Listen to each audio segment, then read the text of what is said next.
Hey everyone, welcome to Reddit Readout. Today we are checking out Confession. Story 1. I regret my target stealing phase still 2 years later. Help PLS. So, title is kinda self-explanatory. I had this phase where I would take a couple clothing items from Target in my bag, in the dressing room. This was about 2 years ago, and although I didn't steal a whole lot, I feel like it's maybe 5 to 8 items of clothing. I'm someone who has a lot of anxiety, and honestly don't even know why I did it. I've always been frugal, but I could have paid for the items. I'm in college now, and have completely stopped. I would absolutely never do it again no matter what.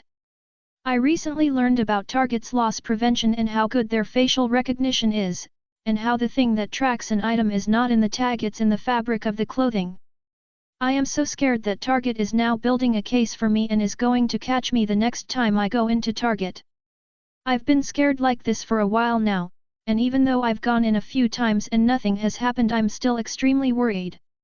Would Target still build a case even after a couple years? It's gotten to the point where it's hard to eat and sleep, and I can't even tell my therapist about it because I am too scared.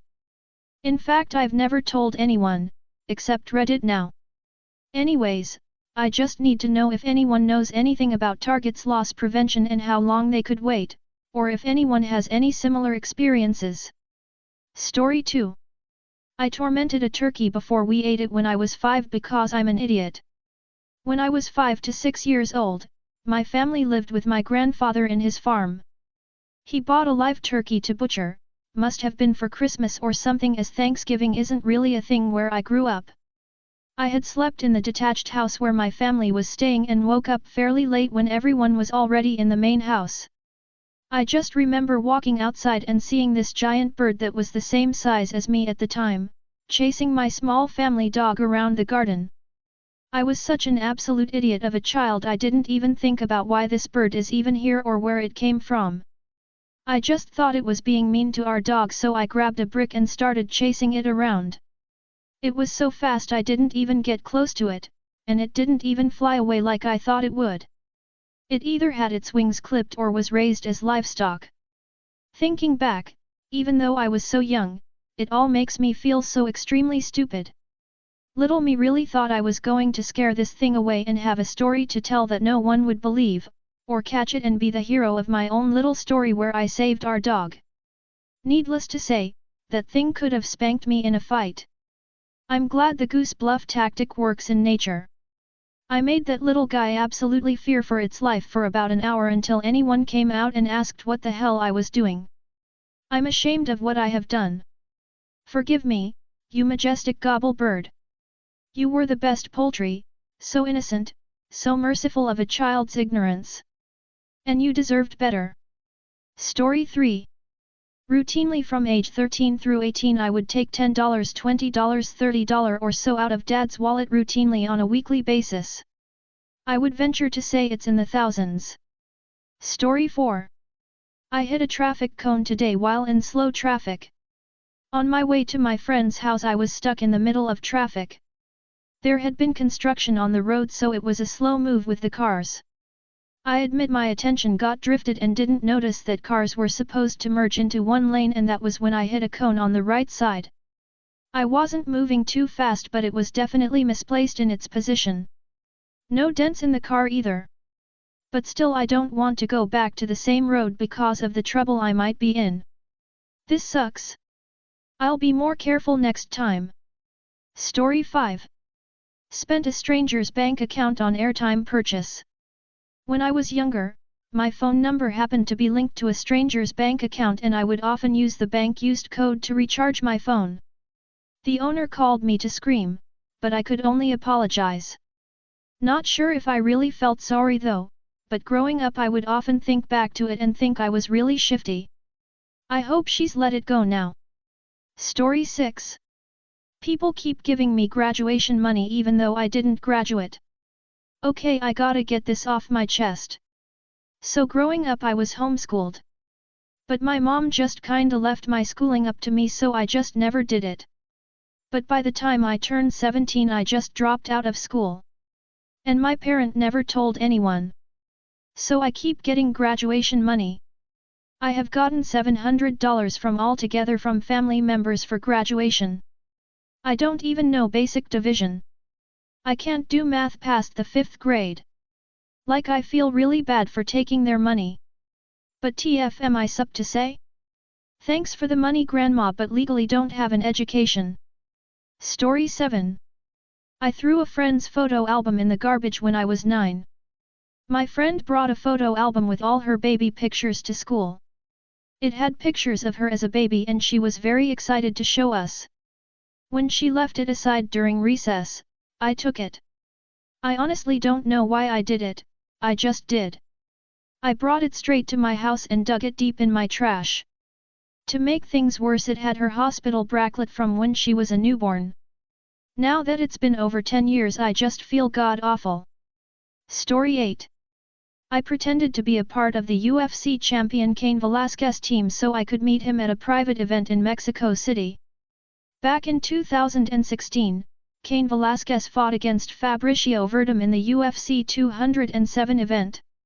In the week before the event, lots of fighters went to stay at Hotel W, Marriott, and Presidente, which are located in the same street at Polanco, one of the most prestigious areas in Mexico City. At that time I was working at Hotel W as a doorman, my most stupid job as the Hotel W has an automatic door. Mainly my job was to greet people and I would spend most of the shift out in the street. I'm a huge UFC fan and my favorite fighter was Cain Velasquez, because back then he was a hell of a fighter, and also Mexican, so he was my hero. I bought tickets to his fight, but I never imagined that he and other famous fighters would stay at the same area I was working at. Cain stayed at the Marriott. That week, I was always aware to see fighters passing by. I was hoping to see Cain one day, but that didn't happen till 2 nights before the fight.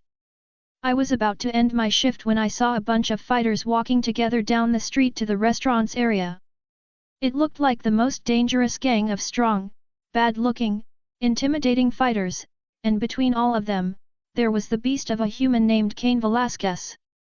I wanted to rush there to say hi or take a picture, but doing that would made me lose my job. So I just checked where they went and hope I could find them later.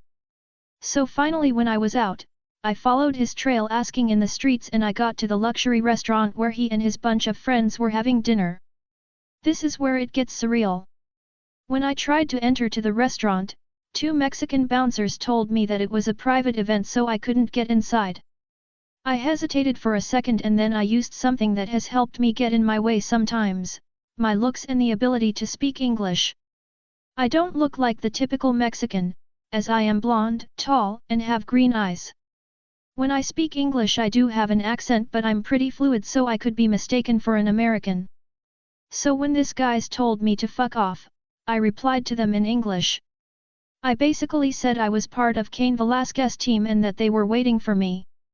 They both looked to each other in disbelief, and I could tell they didn't understand a word of what I said, so they didn't say nothing and just opened the doors for me. When I got inside I saw a bunch of cauliflower ears people having fun. I even saw the referee Herb Dean, which made me think that fights maybe were rigged, NGL.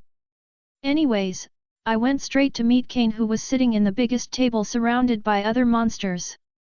I just went, said hi, said I was a huge fan and that I had a ticket to the fight. He was very kind, we talked a bit in Spanish. I asked him to please win the fight lol, he assured me he was going to KO Verdum, he lost, I almost cried, we took a picture, and then we said goodbye. That was an amazing and funny experience. I leave the place with a huge smile and on my way out, as I was passing by to the Mexican bouncers. I said goodbye to them in Spanish using some slang so they would know that I was a local. Story 9. I went back to the table and stole the tips from waiter. For a few years in my tween/teens, when I could, I would steal the tips from our servers at restaurants. I would forget my jacket or something and go back to the table, and if the coast was clear, I'd grab the cash. The fact that my dad would come off as a cheapskate asshole was a bonus, back then. Not so many years later, a waiter myself at a variety of restaurants, I caught kids doing the same several times.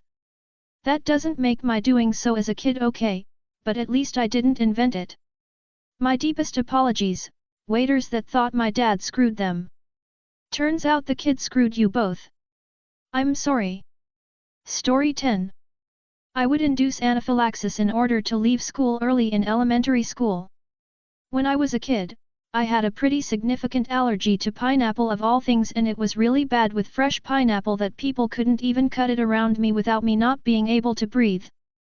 I don't know if anyone can relate, but my school would serve canned pineapple at lunch and I could be around that but not eat or touch it without getting a rash or hives.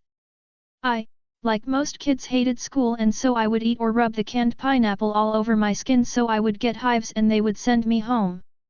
Eventually they found me out and I had to eat lunch in the office for months every time they served pineapple. Story 11. I, 19M, groped my friend, 19F, while we were sleeping. Story 12. I fell and put the blame on a disabled kid for it. I have absolutely no memories of this incident, but it's been eating me ever since my sister told me about it. Back when we were young, my sister and I used to do karate. I don't remember many things about that place in general since I was so young, but my sister told me that there was a disabled kid that looked taller than most of the other kids and acted differently. His parents were always the only ones watching us from the waiting room. One day I fell and hit my knees pretty hard. The coach asked me what was wrong and I said that the disabled kid pushed me even if I fell on my own. I can't believe I did something like that. I'm not sure if my sister is just messing with me because she would never do that just for fun. We both understand that there is nothing funny about making fun of disabled people, which makes me think that I was an evil-ass child. I really regret what I did. ALS, this needs to get out of my chest. Story 13. I started vaping out of boredom and group pressure. I am underage and started vaping. I once tried it with a close friend and then just out of curiosity bought one of my own. At the beginning of the year I would never imagine even touching a vape and was judging the teens that were. But one day I was just hanging out with my friend and her sister offered me her vape. Now I occasionally vape out of boredom and I know that it ain't bad, but all my friends are doing it. I kinda wanna stop but I don't at the same time. A local shop just sells them to everyone so I have easy access to them and it's really tempting. At the beginning I only used it around friends, but now I just do it whenever. If I want to relax or just don't have something to do I use it. I'm not really addicted but I just really don't want to stop. It's also a big waste of money but I love the few seconds when it hits. That's all for today. Please don't forget to like and subscribe.